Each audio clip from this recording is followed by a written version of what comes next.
আজকে বেশ কয়েকটা খুচরা আলাপ করতে হবে। আমি প্রথম থেকে বলে আসতেছি যে আমাদের একটা বিপ্লবী সরকার দরকার ছিল, সেটা তো করতে দিল না। যারা সেই সময় সরকার বানাইলো আমাদের কথা কিন্তু শুনলো না। তবে আমি কলে হাল ছাড়ি নাই, আমি চেষ্টা চালাই গেছি, সরকারের ভেতরে বিপ্লবী উপাদান ঢুকানোর কাজ করে গেছি। নরমে গরমে কাজ যে হয় নাই তা না, হয়েছে কলে সরকার তার প্রাইভেট পার্টনার হিসেবে আমাদের কথাকে গুরুত্ব দেয়, মাঝে মাঝে, সবসময় না, এনগেজ হয়। সরকার অনেক ডিফিকাল্ট টাইম সাফল্যের সাথে নেভিগেট করতে পারছে। কিন্তু সবচেয়ে বড় সমস্যা হয়ে যায় যখন সরকারের মধ্যে আগে থেকেই থাকা ফ্যাসিবাদের অবশেষ আর চান্সে সরকারের মধ্যে ঝান্ডায় পড়া বিপ্লবের মধু খাওয়া গুলোর জন্য টাইম নষ্ট করতে হয়। এর বাইরে তো নানাভাবে হাসিনার লেসপেন্সার গুলো আছেই আমাদের পিছে লাইগা। আজকে কিছু খুচরা বাড়ি মেরে নিয়ে আশেপাশে অনেকদিন এদের আশেপাশে জাউরমু বন্ধ থাকবে। তো শুনেন, আগে ক্লিপটা শুনেন। সম্প্রতি সোশ্যাল মিডিয়া এবং ব্লগ, ফেসবুকে দেশের বাইরে থেকে আরো অনেকেই আমাদের সেনাবাহিনী নিয়ে বিরূপ মন্তব্য করছে এবং সেনাবাহিনী সাংগঠনিক 32 নম্বরের ঘটনায় সেনাবাহিনী যে সরে আসছে সেটা নিয়ে সে কটূক্তি করেছে। সেই বিষয়ে সেনাবাহিনীর অবস্থানটা কি বা ব্যাখ্যাটা শুনেছেন? প্রশ্ন করেছে যে সেনাবাহিনী নিয়ে আমি নাকি কটূক্তি করেছি, এই হারামজাদাটা খুঁজে বের করে দিবেন আমারে। প্রশ্ন করেছে যে সাংবাদিকটা, ওরে আমি সারদা একাডেমি ঘোরা দিয়ে মারাইছি, আমার নাম পাল্টাই দিবেন। হাসিনার লেসপেন্সার ইন্ডিয়ার দালাল এখন আর্মির গেছে বাচ্চা। তো উত্তর যিনি দিতেছেন র্যাঙ্ক দেখে বুঝলাম কর্নেল। তো কর্নেল সাহেব, এই প্রশ্নটা আপনি নিলেন কেন? আমি কি আর্মির ব্যাপারে কটূক্তি করেছি? কবে করেছি? সে প্রশ্নটাও তো ঠিক মতো করতে পারে নাই, নাকি মাতোয়ারা হয়ে গেছে জন্য? কতটুকু বস্তুনিষ্ঠ এটার বিচার হাসিনার পোশাক উত্তা সাংবাদিকদের দিতেছেন? তার বিচার আমি কি কটূক্তি করেছি নাকি? আর্মিকে কি ফাউল করেছে সেটা বলছি। আয়নাগর ভিজিট করতে বাধা দিছে কে? আর্মি দিছে। পত্রিকাতে আসিছে, আমার কথা না। আওয়ামী দুর্বৃত্তদের ক্যান্টনমেন্টে আশ্রয় দিছে কে? আর্মি দিছে। জুলাই বিপ্লবে পুলিশ ফেল করলে কারা রাস্তায় নেমে আন্দোলনকারীদের উপরে গুলি ছুরিছে? আর্মি ছুরিছে।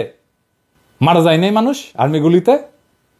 জাতিসংঘের অনুমোদন ছাড়া জাতিসংঘের আর্মার্ড ভেহিকেল, জাতিসংঘের লোগো নিয়ে মাঠে নামাইছিল কে আন্দোলন দমানোর জন্য? আর্মি নামাইছিল। জাতিসংঘের দাবরানি খেয়ে তখন সরি কইছিলেন, মনে নাই? কারা মিলিটারি ড্রোন উড়ায় পুলিশকে বিক্ষোভকারীদের অবস্থান জানাইছে? আর্মি জানাইছে। তারপরে ওইখানে পুলিশ যা পাখির মতো মারছে আমাদের রাজপথের বন্ধুদেরকে। কারা 5ই আগস্ট ইন্ডিয়ান আর্মি চিফের সাথে সারাক্ষণ কথা বলিছে? আর্মি চিফ বলিছে, ওয়াকার বলিছে।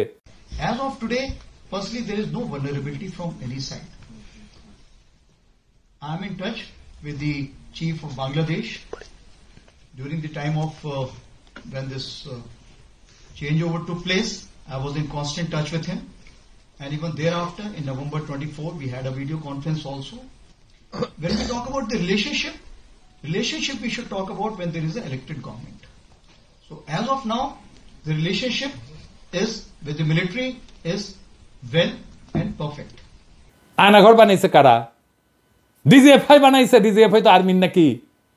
কারা বিক্ষোভ দমনে সাফল্য দাবি করে হাসিনা সাফাই গেছে? আর্মি গাইছে। আরো অনেকেই গাইছে, কিন্তু আর্মিও গাইছে।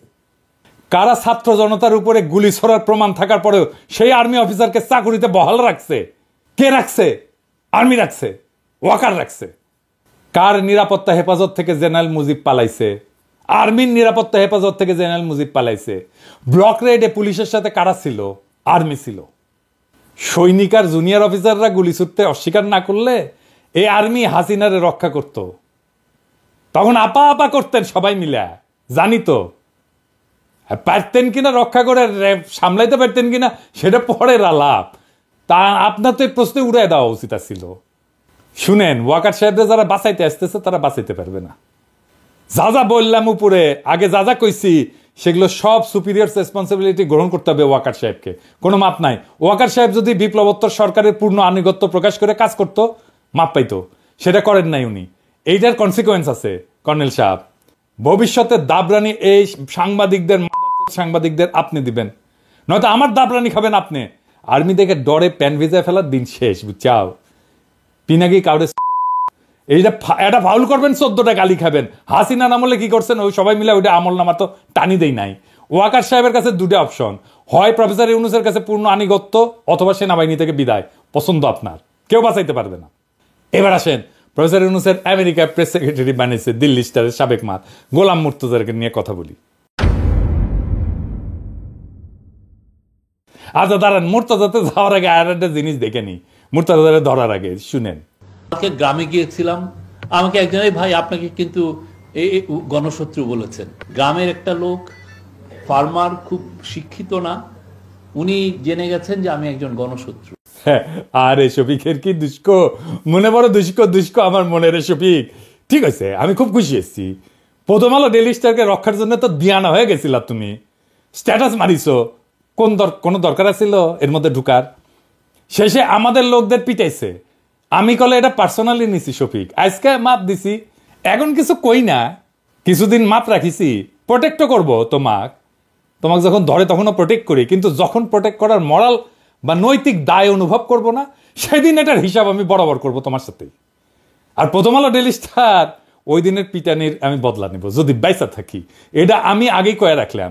সেদিন যারা গেছিল ওইখানে, যাদের লাঠিপটা করা হয়েছে, তাদের ডাইকানা প্রকাশ্যে যদি মাপ চায় তাইলে মাপ করে দিতে পারি, কিন্তু আমি রেকর্ড রাখলাম যে আমি মাপ করতে রাজি ছিলাম, শুনে নাই, মাইর খাইছি, বিনা কারণে পাল্টা মাইর দিয়া প্রতিশোধ নিব, শপথ নিলাম।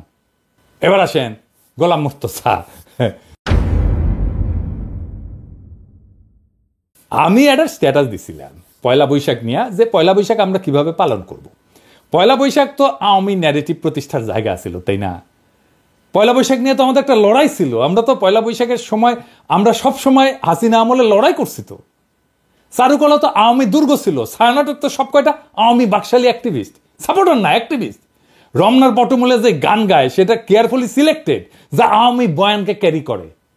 হ্যাঁ, আপনি শোভাযাত্রার থিম দইরা সেই সময় বাংলাদেশে পলিটিক্যাল স্ট্রাগলের গতিমুখ ধরতে পারবেন। আমি এক্সাম্পল দিই, বাংলাদেশের প্রগতিবাদীরা কি পলিটিক্যাল স্ট্যান্ড নিছে কখন, সেটা আপনি এই মঙ্গল শোভাযাত্রার ব্যানার দেখায় থিম দেখে ধরতে পারবেন। 2012 সালে তাদের থিম ছিল রাজাকার মুক্ত বাংলাদেশ, মুক্তিযুদ্ধের অনিঃশেষ। তখন চলতেছে পুরাদমে জামাত নেতাদের ফাঁসি দেওয়ার প্রস্তুতি, বুঝছাও? রাজাকার মুক্ত বাংলাদেশ কে করিছে? এটা হাইলি পলিটিক্যাল, এটা সংস্কৃতি না। 2014 সালে ফাঁকা মাঠে গোলের নির্বাচন করেছে আওয়ামী লীগ। আওয়ামী লীগারদের মনে ভয় শঙ্কা, তাই না? টিকবে তো সরকার। তারা থিম নিল কি? উদ্ধত করো, জাগ্রত করো, নির্ভয় করো হে। সবচেয়ে ইন্টারেস্টিং 2021 সালের থিম। তখন সারা দুনিয়ায় র্যাবের মানবাধিকার লঙ্ঘনের বিরুদ্ধে প্রচারণা, স্যাংশন আসতে পারে, এটা র্যাবও জানে। র্যাব আর গুম খুন করতে চাইতেছে না, তখন তারা থিম নিল কালো ভয়ঙ্করের বেশে ওই আসে সুন্দর। আর হারামজাদা গোলাম মুর্তজা চারুকলা তার ঐতিহ্য অনুসারে থিম নেবে, শোভাযাত্রা করবে, গান সিলেক্ট করবে। আর একটা জিনিস দেখাই, দেখেন তো চিনতে পারেন কিনা? জি, এটা খালেদা জিয়া, আর হাতে পেট্রোল বোমা। মঙ্গল শোভাযাত্রার ছাতার নিচে পলিটিক্যাল প্রজেক্ট। গোলাম মুর্তজা বলে উস্কানি, বলে তারা যা ইচ্ছা গাইবে, হারামজাদা আওয়ামী ন্যারেটিভ নিয়ে আসবে, চারুকলার ছায়ানট, আমরা সেটা হইতে দেব। আর গোলাম মুর্তজা তুই নিরাপত্তা দিতে পারবি? আমরা বলছি কথা বলে নিতে হবে, অন্যায় হয়ে গেছে খুব। আমি পোস্টানোর পরে সে আবার উইটে পোস্টাইছে, দেখেছেন? উঠে আবার কমেন্ট বক্সে সমত জানাইতেছে আওয়ামী লীগাররা এসে। এটিতে সাহেব দেখেন তো, হুমায়ুন কবিরের কমেন্টটা দেখেন না, দেশ নাকি 5 থেকে 7% জঙ্গি চালাইতেছে। তাহলে তো এই হারামজাদা গোলাম মুর্তজা জঙ্গি রে। এই হুমায়ুন কবিরের ফ্রেন্ড লিস্ট দেখেন, সব আওয়ামী লীগার, মার্কা মারা আওয়ামী লীগার। জয়দেব নন্দী আছে যুবলীগের, দেখেছেন? আর গোলাম মুর্তজা তার ফ্রেন্ড। আর এই গোলাম মুর্তজারে রিকমেন্ড করেছে নাহিদ, আর এখন আমেরিকায় বসে আমাদের পিছে লাগে, আওয়ামী লীগারদের সাথে ম্যাটাকার করে। এই সাংবাদিকতা ছিল আওয়ামী ট্রেনিং সেন্টার হিস্টোরিক্যালি। ওই দিক থেকে সব আওয়ামী লীগের জাউরাগুলো জন্ম নিয়েছে। সে মানিক মিয়া থেকে শুরু, শেখ মুনি সাংবাদিক ছিল, ওবায়দুল কাদের সাংবাদিক ছিল, এদের সুপ্পু ও সাংবাদিক ছিল। আর 111 ঘটায় প্রথম আলো ডেইলি স্টারের সাংবাদিকদের ইগো আকাশে উঠিছে। তারা বলে উপদেশটা নাকি তারা বানায়। বাংলাদেশ এমন কি উদ্ভট দেশ হয়েছে, বিন্দুমাত্র সমাজ রাজনীতি সম্পর্কে ধারণা ছাড়া জাতির বিবেক সাইজা বসে। আর লেখাপড়ার কথা কইলাম না, রেজাল্টের কথা কইলাম না, বিলো দ্য বেল্ট খেলা হবে, সব জানে তারা, শুধু সাংবাদিকতাটা ছাড়া। পয়লা বৈশাখ তো হাসিনা থাকাকালীন আমাদের প্রতিরোধের জায়গা ছিল। পয়লা বৈশাখের শোভাযাত্রা আমরা প্রায় নাই করে দিয়েছিলাম, ওইটা আমাদের সাংস্কৃতিক প্রতিরোধ। আজ তো আমরা উদযাপন করতে চাই, কিন্তু আমাদের তরিকায় উদযাপন করতে হবে। বিজয়ীরা তাই করে, বিজয়ীরা বলে দেয় কিভাবে সমাজ চলবে। এটাই বিপ্লব, সংবাদপত্রের প্যানপ্যানানি কলাম না বিপ্লব। আমরা যদি সত্যিই গ্যাঞ্জাম করতে চাই, গোলাম মুর্তজাকে তুই কি স্ট্যাটাস দিয়ে আমাদের থামাইতে পারবি? আমরা যদি 1.5-2 মাস অবিরাম ক্যাম্পেইন চালাই, খায়া না খায়া, গোলাম মুর্তজার দিল্লি স্টার ঠেকাইতে পারবি? একটা পলিটিক্যাল প্রোগ্রামকে সহিংসতার দিকে ঠেলে দেয় কারা? এরা সেকুলাররা, এই যে দিল্লি স্টার পন্দের আলো, এরা বেকুব সেকুলাররা, এদের প্রগতিশীল কারেন্ট। আবার দেখেন ওই যে ভব, ওরা নিয়ে কি লিখেছে দেখেছেন? গোলাম মুর্তজা হারামজাদা তসলিমার বইয়ের জন্য প্রাণনাশের হুমকি, হেনস্থা, অত্যন্ত জঘন্য কাজ যা আজ বইমেলায় হয়েছে। সরকারের উচিত অবিলম্বে এদের বিরুদ্ধে কঠোর ব্যবস্থা নেওয়া। কিন্তু হুমকি নাজিহালের নেতিবাচক প্রভাব আঞ্চলিক ও আন্তর্জাতিক পর্যায়ে ডক্টর ইউনূসের ও বাংলাদেশের ইমেজ ক্ষতি হবে ভয়াবহভাবে। দেশের ক্ষতি যারা করে তাদের বিরুদ্ধে ব্যবস্থা না নেওয়ার কোনো বিকল্প নাই। হারামজাদা, তুই আন্তর্জাতিক রাজনীতি বুঝিস না? উঠি যায়, হ্যাঁ? 2 দিনের বৈরাগী ভাতে ক স্বর্ণ, হ্যাঁ? শালা কাউরান বাজারের ডিম ভাজি, নিউ ইয়র্কে যায় অমলেট হচ্ছ তুই না? দেখেছেন তো ওই কি গর্তের মাল? ভব মারিল থাপ্পড়, এটির সাহেব দেখান। আর আমাদের ছেলেরা নাকি হেনস্থা করিছে। আমি বলি না, বাঙ্গু সেগুলোরা 14 জেনারেশনের জাউরা। এইটা সাহেব অনেকদিন সিল মারি নাই, এরা দেন না, জাউরা সিল মেরে দেন আরো একখান মারেন। আবার বলে এইসব করলে নাকি আওয়ামী লীগ ফিরে আসবে। তোর খইসা গজাবে, আওয়ামী লীগ ফিরে আসবে না, গণক এসে গেছে। দেখ মুর্তজা, তোর তীর্থভূমি যেদিন ভাঙিছি, তারপরে সারা দেশে কি করিছে আমার ক্ষুদ্র ভ্রাতারা। দেখ এই যে সাহেব দেখান ওই ভিডিওটা, সাকবুম মিউজিকের তালে দেন, ও জ্বলে পুরা মরুক মুর্তজা। বেশি সেকুলারগিরি আর পশ্চিমা বিশ্ব না। ওই রমনার বটমূলে সাকবুম বাঁচামো আর গরু ফেলায় জবে দেমো। 27টা পাবলিক রে, এগুলো বুঝাও না, পাবলিক সাথে এদের কথায়। এরা ভাবে 2000 লাইক পেয়েছে ফেসবুকে, একটা স্ট্যাটাস মেয়েরা মহাতালেবর হয়ে গেছে। মাউদ ভাই দিছিল বাম্বু, তাও সোজা হয় নাই। গিরগিটি সাংবাদিকতা লিখেছিল না, কুত্তার লেস তো সোজা হবে না। এরা মাইরে সোজা, যেটা আলাপ করে সেটেল করা যায় সেটা সে ফিজিক্যাল কনফ্লিক্টে নিয়ে যায়, এ ভবর মতো, বুঝছেন? তারপর দেখাবে যে বাংলাদেশ জঙ্গি হয়ে গেছে। আরে ফিজিক্যাল কনফ্লিক্টে গেলে পারবি না তো তুই দিকে টানিস কেন? চাইতে গেছি না, হসেছিয়া না তো আরো চেঁচাতেছি। আর একটা জিনিস দেখি, আরো চেতবেন, এবার আপনারা চেতবেন। হাংরে একজন বাণিজ্য উপদেষ্টা আছেন, অতি ভদ্র মানুষ, ব্রাইট স্মার্ট ছেলে, আমার খুব পছন্দের। হ্যাঁ, বাজারে পণ্যের মূল্য স্থিতিশীল রাখার জন্য দারুণ কাজ করতেছে। আপনারা সাপোর্ট করবেন তারে। খুব ইফেক্টিভ সিস্টেম সে ইমপ্লিমেন্ট করতেছে, বাজার মনিটর করতেছে খুব সাইন্টিফিক ভাবে। আপনারা যারা বাজারে যাইতেছেন তারা জানেন পণ্যের সরবরাহ এবং দাম স্থিতিশীল আছে। আপনারা এর মধ্যেই দেখছেন খেজুরের দাম কমে গেছে অনেক। জিন্দেগি দেখেছেন একবার দাম বাড়লে সে দাম আবার কমে, দেখেন নাই, তাও কমিছে। তবে বাজারে সব পণ্য, কিন্তু কোন পণ্যটা নাই? তেল নাই, সয়াবিন তেল নাই। কেন নাই জানেন? এইখানেই বাংলাদেশের বড় লোকদের জাউরামু। সয়াবিন তেলের বাজার পরিপূর্ণভাবে নিয়ন্ত্রণ করে কয়েকটা অলিগার group, City Group, S Alam group, Abul Khair group, Bashundhara group. এইখানে নতুন কেউ ঢুকতেই পারবে না। কেন পারবে না? কি সিস্টেম করছে সেটা আরেকদিন আলাপ করব। এরাই সিন্ডিকেট করে দাম বাড়ায়। এরা রোজার আগে সয়াবিন তেলের দাম বাড়াইতে চায়। প্রফেসর ইউনূসের সরকার, বিশেষ করে বাণিজ্য উপদেষ্টা রাজি হয় না দাম বাড়াইতে। এখন ঠিক করেছে তেল মার্কেটে ছাড়বে না, আটকে রাখবে। না ছাড়লে পাবলিক ক্ষিপ্ত হয়ে গালাইবে বাণিজ্য উপদেষ্টারে। এই সামের দাম বাড়ায় নিবেন। পর্যাপ্ত তেলের কিন্তু স্টক আমদানি হয়েছে। তো স্টক করেছে কিভাবে জানেন? আর মজার আলাপ। এই যে দেখেন এই খবরটা, চট্টগ্রাম সাগরে 250টির বেশি লাইটার জাহাজ পণ্য নিয়ে সাগরে ভাসছে। মানে কি? মানে হইতেছে যে সাগরে প্রায় 14,000-এর মতো লাইটার জাহাজ বিভিন্ন পণ্য, গম, ভুট্টা, চিনি, ভোজ্য তেল, ছোলা, খেজুর, ডাল, সয়াবিন যা এই সমস্ত নিয়ে বাংলাদেশের বিভিন্ন অঞ্চলে ঘাটে পরিবহন করে থাকে। আমদানিকারকরা মাদার ভেসেলে, বড় জাহাজে আমদানি করে। কিন্তু ওই যে মাদার ভেসেল, এইটা আমাদের সমুদ্রে ঢুকতে পারে না, এই গভীরতা কম, সেজন্য আটকে যায়। সেজন্য ওইটা দূর সমুদ্রে এটা নোঙর করে থাকে। তো ওই মাদার ভেসেলগুলো কুতুবদিয়া সহ চট্টগ্রাম শহরে বহিনগরে থাকে। ওইখান থেকে মাল খালাস করে ছোট ভেসেলে নেয়, নিয়ে তারপরে এটা ভিতরে আসে। তো এই যে City Group, S Alam group, Abul Khair group, Bashundhara group তেল নামাইছে লাইটার জাহাজগুলোতে, কিন্তু খালাস না কইরা গত 1 মাসের বেশি সময় ধরে সাগরের বিভিন্ন পয়েন্টে, যেমন সন্দ্বীপ, হাতিয়া, ভাসানচর, হরিনাগার, এগুলো ভাসায় রাখছে। শুধু তেল না, চিনি বোঝাইকৃত 30 থেকে 35টা লাইটার জাহাজ ভাসায় রাখছে। গম বোঝাইকৃত 24 থেকে 28টা লাইটার জাহাজ ভাসায় রাখছে। সয়াবিন বোঝাইকৃত 20 থেকে 22টা লাইটার জাহাজ ভাসায় রাখছে।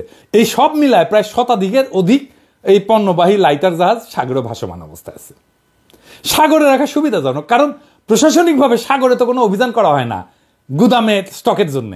ভোগ্য পণ্য বিভিন্ন গুদামে না রেখে সেই জন্য ভাসমান রাখছে লাইটার জাহাজ। তবে অনির্দিষ্টকালের জন্য তো সাগরে ভাষা রাখতে পারবে না, খরচা প্রতি আছে। কিন্তু বদমাইশি দেখেন ভাইজানেরা, আপনাদের বলি, শয়তানি না কইরা তেল বাজারে ছাড়েন। 2 দিন টাইম দিলাম, বাজারে কৃত্রিম সংকট তৈরি করা আলগা মুনাফা কিন্তু আমি হান্দাই দিতে পারি। ইনকা ভদ্র উপদেষ্টা না হইয়া আমি যদি উপদেষ্টা হইলাম ইনি বাণিজ্য উপদেষ্টা, তাহলে 2টা কাম করলাম। ইনি নেভি নিয়ে সাগরে রেট দিতাম, নিজে দাঁড়াই থেকে লক বইয়ে দেখতাম যে এটা 1 মাস ধরে তেল নিয়ে ঘুরতেছে, তাহলে নগদে ডুবাই দিতাম ওইটা লাইটার ভেসেল, বুঝছাও। ইনকা করে 10-12টা ডুবাই ঢাকা শহরে আসতাম, তারপরে রকেট লঞ্চার নিতাম, বুঝছাও, নিয়ে ওই সব কয়টার হেড অফিসে মারতাম নিজের হাতে, শিখে নিলাম ইনি আগে। আর ওই যে গরিব, ওই যে গাড়ির মিস্ত্রিরা একটা যন্ত্র আছে না, তেল দেয় এরকম গাড়ির পার্টসের করে দেয় না তেল, ওটার মধ্যে তোকে সোয়াবিন তেল ভরে নিতাম, আর তোক পাইরা ফেলে তোর পিসিত পিসিত করে তেল ঢুকাইতাম। আর আমার ক্ষুদ্র ভাতার ভগিনীরা তেল খুঁজেন না কয়েকদিন, তেলই খামো না হারা, আমরা দরকার হলে তেলই খামো না, দেখি তেলের দাম কেমনে বাড়ায়। এইবার রমজানে খেজুরের দাম কমিছে, তেলের দামও কমাবো ইনশাল্লাহ, খালি তেল কয়েকদিন কেনা বন্ধ রাখেন। এটাও আমাদের বিপ্লব, এই বিপ্লবেও আমরা জিতবো। এই সমস্ত অলিগারদের হাত থেকে আমাদের বাজারকে মুক্ত করব। ইনকিলাব জিন্দাবাদ।